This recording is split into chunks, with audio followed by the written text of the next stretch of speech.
Então, eu queria trazer aqui alguns apontamentos relacionados ao que eu falei antes, de realmente acreditar que pessoas homoafetivas herdarão o reino dos céus, que pessoas homoafetivas podem sim ter uma relação com Jesus de espírito e verdade, porque o que importa é o coração, né, de cada um.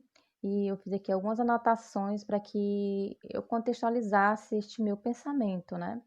Como eu falei antes, não é uma verdade absoluta, é a minha interpretação a partir do Evangelho, tendo Jesus como chave hermenêutica do próprio Evangelho, considerando os mandamentos que Jesus deixou de amar a Deus sobre todas as coisas e ao próximo como a mim mesmo. E várias passagens onde o Cristo fala relacionado à salvação, a ir ou não por céu, né? Um dos textos que eu acho que deixa bem claro é quando ele fala lá em Mateus que todos os pecados serão perdoados, inclusive pessoas que falam até do próprio Cristo serão perdoadas, mas a blasfêmia contra o Espírito Santo é o único que impede de entrar no reino dos céus. E como eu falei antes, isso é uma coisa que está além da nossa compreensão, porque para o próprio Deus que veio, que foi molado desde o princípio da criação, sofreu tudo que ele sofreu, sacrificou na cruz, deixar alguém do lado de fora, é porque realmente essa coisa era uma coisa muito importante, que realmente a gente não compreende que não poderia ser salvo alguém que fizesse isso. Porque assim, Jesus ele levava muito a sério salvar uma alma, sabe? Quando ele curava alguém, ele dizia logo assim: a tua fé te salvou, teus pecados foram perdoados. Ele não ia dizer, ah, você está curado e agora faça isso. Ele sempre falava em salvar, em perdoar pecados, porque para ele era muito importante isso, né? O último testemunho de salvar a alma de Jesus que a gente viu em vida, não através do Espírito Santo usando outras pessoas, é, lá na cruz, no último segundo, Jesus ia, ei, se arrependeu mesmo? Tem certeza? E o cara, sim, eu acredito que você é um homem santo, eu acredito sim. Aí ele, pô, vambora, hoje mesmo tu vai comigo. Então, para Jesus, salvar uma alma não era uma coisinha, né? Era uma coisona. Assim, ó. Quando eu decido ser espiritual, quando eu me torno espiritual, não é para agradar ninguém, porque eu tenho que agradar é a figura pela qual eu me tornei espiritual. Quando eu escolho alguma filosofia de vida na minha vida, independente da crença de qual seja, eu caso com aquela filosofia, eu caso com aquela fé, porque aquela fé contempla e completa a minha consciência, a minha alma. Isso é que ser noivo e noiva, né? Esse é que é o verdadeiro casamento com a verdade, com Cristo Jesus. Porque se eu caso com aquilo ali, então eu vou praticar aquilo ali porque aquilo ali faz parte da minha consciência. Quando a gente diz que acredita em Jesus, como diz, o que é sabedoria para Deus é loucura para o homem. Porque você passa a acreditar na história de um Deus homem que nasceu de uma gravidez não normal, não natural, uma gravidez espiritual, e que com 12 anos já conhecia toda a lei do Antigo Testamento e que inclusive interpretava ela de maneira própria, com propriedade. Por quê? Porque ele era Deus. E ele pregou uma filosofia de vida e com 30 anos se batizou e a partir dali era cura e milagre para todo lado. As pessoas se aproximavam dele, eram curadas. As pessoas que se aproximavam dele, os demônios eram expulsos. Quando ele chegava para alguém, ele tinha um magnetismo tão forte que dizia: Fulano, agora você vai fazer parte do meu rebanho aqui, né? Vamos começar a pregar para pessoas e você vai deixar de pescar peixe para pescar gente. Aí a pessoa, tá bom. Ó, eu vou mudar teu nome, vou botar tal nome para ti, tá bom.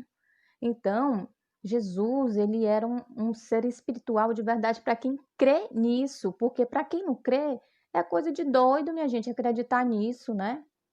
Então, se alguém crê nisso, de espírito e verdade, independente se ele é hétero ou se ele é homo, é o coração dele que crê. Quem é que vai negar a crença dessa criatura para com Deus? Se a consciência de cada um é de cada um, a salvação é individual por isso. Ninguém salva ninguém. A salvação é através da crença nesse Jesus vivo, que foi, que é e será eternamente. E isso não pode ser deixado de lado por nossas cognições, por nossas antipatias, por nossas críticas, né? Se o próprio Jesus está lá dizendo, quem somos nós para dizer o contrário, né? A gente tem que ser o quê? Sal. A gente tem que ser o quê? Água. A gente tem que ser o quê? Verdadeiros adoradores de espírito e verdade. A gente tem que ser luz. A gente tem que iluminar os corações das pessoas e iluminar os nossos próprios corações, colocando as sombras para fora, tirando esses antolhos, né, da nossa percepção. Vamos assim, ó, abrir as escamas dos olhos, dos ouvidos, para que a gente verdadeiramente enxergue o Evangelho de Cristo.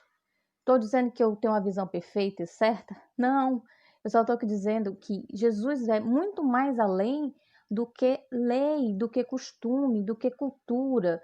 Jesus é Deus. Crê que Jesus é um ser que veio do outro mundo e se tornou carne para limpar os pecados da humanidade e limpar a consciência da humanidade é coisa que para Deus não é loucura, mas para o homem né? Para Deus é sabedoria. Quando nós somos colocados nessa dimensão aqui, nós somos apresentados a vários sistemas, né?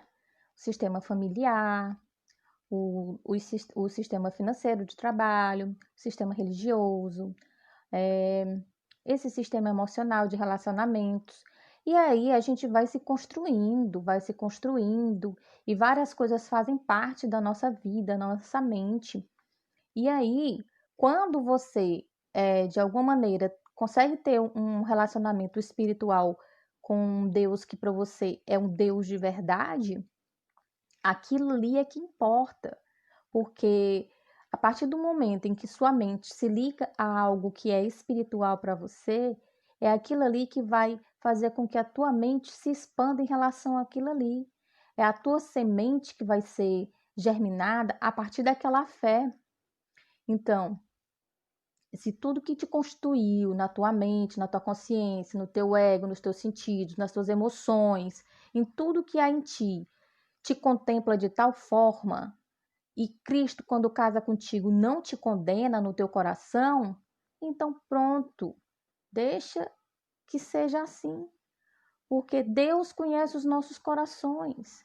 Ó, numa relação, como eu percebo, uma relação hétero ou homo, né? E a pessoa tem uma relação de emoção, de afetividade. Existe um relacionamento íntimo entre as pessoas.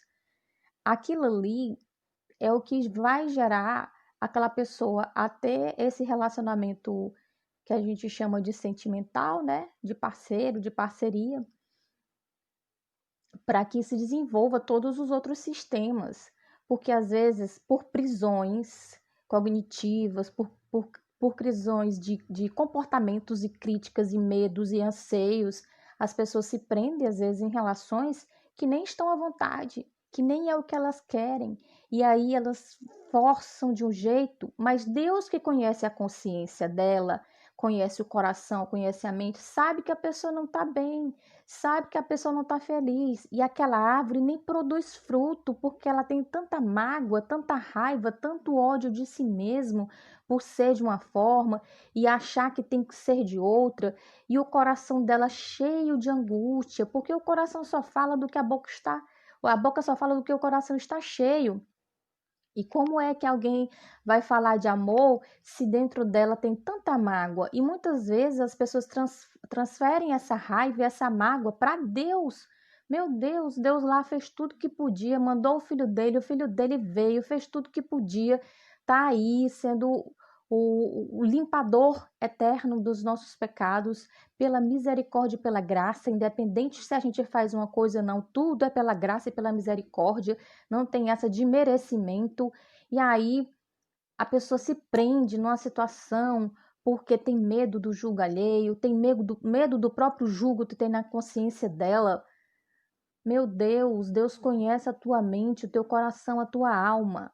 Deus quer que você seja feliz. O que Deus quer é um coração que o busque de espírito e verdade. O que Deus quer é que você ame ao próximo como a ti mesmo, a Deus sobre todas as coisas. O que é amar a Deus para você? É odiar a si mesmo e odiar a vida e odiar Deus, porque Deus te deu uma vida, mas te deu um monte de regra de não faz isso e não faz aquilo. Isso é amar a Deus? Não. Porque se isso não contempla a tua alma, isso não é amar a Deus. Amar a Deus é acreditar que Deus está além desses costumes, que está além do que é convencional aos olhos de todo mundo. Deus está na tua consciência em plenitude. Jesus, o Senhor conhece meu coração, o Senhor sabe que meu coração te ama de espírito e verdade, mas o meu corpo, os meus sentimentos, as minhas emoções são ligadas a isso, Deus. E eu não quero odiar ao Senhor e nem quero odiar as pessoas que estão à minha volta, porque eu me sinto obrigada a fazer o que elas querem. O meu coração te ama e eu quero ser pleno contigo, mas eu sou isso. Cara, na minha percepção, Deus não manda uma pessoa dessa pro inferno. Não manda, cara. Deus não ia mandar o filho dele fazer tudo que fez, sofrer tudo que sofreu, imolado desde o princípio da criação, para simplesmente parar nisso aí. Nenhuma das vezes que Jesus curou alguém, ou expulsou um demônio, ou levou para o céu no último momento ali na cruz, ele perguntou o que a pessoa era, não. Ele quis um coração arrependido que o amasse de espírito e verdade. Agora, se eu vivo um relacionamento que não tem paz, nem comigo, nem com minha família, nem com os outros, eu não consigo ter paz para mim mesmo. Como é que eu vou ter paz para com Deus? Como é que eu vou ter paz para buscar a minha espiritualidade? Se eu sou um fingido, se eu sou vergonhoso do que eu sou, podendo me abrir para com Deus, podendo dizer: Deus, eu estou aqui, é assim que eu sou, o Senhor me aceita? Vou buscar aqui a tua palavra, vou orar no meu quarto e te buscar de todo o meu coração. Vou fazer aqui um jejum para que eu me aproxime do meu noivo, porque eu já falei o que é jejum.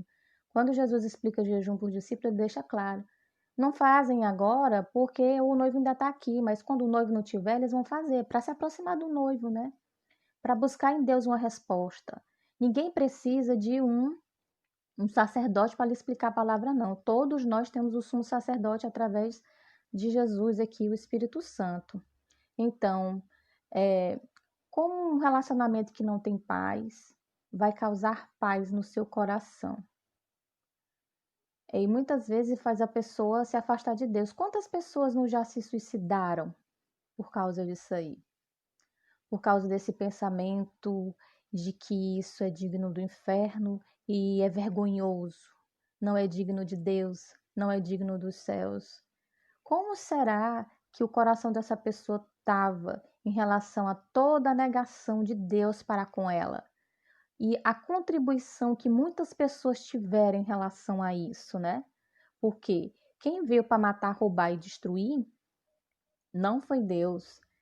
Quem gosta de tacar pedra nos outros e matar pela lei é quem vive pela lei. Mas quem vive pela graça de Deus é rio de água viva, é sal. Quem vive pela fé em Cristo é luz. E é o que a gente tem que ser. E como já falei antes, se tiver algo naquela vida que vai receber a palavra de Deus através dos seus lábios, do seu coração, que seja digno de ser expulso ou seja digno de ser curado, quem vai curar e expulsar é Jesus. Faça o seu papel, que é entregar para essa pessoa o melhor de Jesus. E o melhor de Jesus é que ele venceu o mundo carnal, ele venceu o mundo da consciência do que é pecado. Permita que Deus abra os seus olhos espirituais, abra o seu coração, abra os seus ouvidos. Mais uma vez, não estou dizendo que este é o ponto de vista certo e absoluto da verdade absoluta. É a interpretação do Evangelho, ao meu ver, a partir de Jesus como Deus, compreendendo tudo o que Paulo escreveu, porque Paulo ele tinha uma responsabilidade muito grande. Gente, imagina, os discípulos eles estavam com Deus, eles eram até conhecedores da verdade, porque eles eram povo de Israel, estavam ali praticando. Mas Paulo, ele conhecia verdadeiramente, ele estudava essa mensagem. Tanto é que ele foi chamado para matar aquele povo que estava dizendo que a lei tinha sido cumprida, que o Messias tinha vindo. Então, a responsabilidade de Paulo era muito grande, porque quando ele começou a caçar esse povo, chegou até a participar da morte de um, ele caiu do cavalo. Ele ouviu a voz e viu uma luz. E ele se permitiu perceber que realmente a lei tinha sido cumprida, mas a responsabilidade dele construir um evangelho a partir dali era muito grande. Porque se simplesmente ele deixasse em aberto, agora todo mundo pode cair na gandaia porque a carne já foi cumprida e a consciência do pecado também. As pessoas não iam buscar espiritualidade. Então ele tinha que construir algo após o evangelho cumprido, mas ele está lá. Ele vai chamando atenção para isso, chamando atenção para aquilo, vai exortando, exortando. Aí ele diz: olha, mas Jesus é o fim da lei. Jesus, ele é a limpeza da consciência do pecado do mundo. Aí ele exorta, exorta, exorta. A gente tem que compreender que Paulo ele ia nas cidades fundando, né, as pequenas igrejas que eram em casas, e aí passou a metade da vida preso. E a partir da prisão é onde ele escrevia para essas igrejas, carta para Roma, para Coríntios, ele ia escrevendo para dar uma exortação a essas pessoas, dizer o que realmente já estava certo e dizer o que precisava ser mudado, porque ele estava fundamentando um novo evangelho. Imagina, fundamentar um novo evangelho, onde ele tinha que construir uma verdade que não desmentisse a verdade de que Jesus era o cumprimento da lei, mas que as pessoas precisavam sim compreender, que precisavam alimentar o que era espiritual e não o que é carnal, porque carnal a gente já é. Romanos e Hebreus é muito bom para a gente compreender isso. São dois livros pequenos que trazem uma verdade tão ampla e tão tranquila em relação a isso, que faz a gente compreender de maneira livre de prisões, livre a mente, o coração livre. Então, eu continuo afirmando que eu acredito que a pessoa ser hétero ou ser homo vão ser salvas, podem ter uma relação com Jesus muito plena, de espírito e verdade, sem acepção de pessoas, desde que seja aquilo que o coração dela queira, desde que seja aquilo que contemple a alma dela como ser. Afinal, o que Jesus quer é um coração verdadeiro diante dele, alguém que creia nele de espírito e verdade, que ame a Deus sobre todas as coisas e ao próximo como a si mesmo.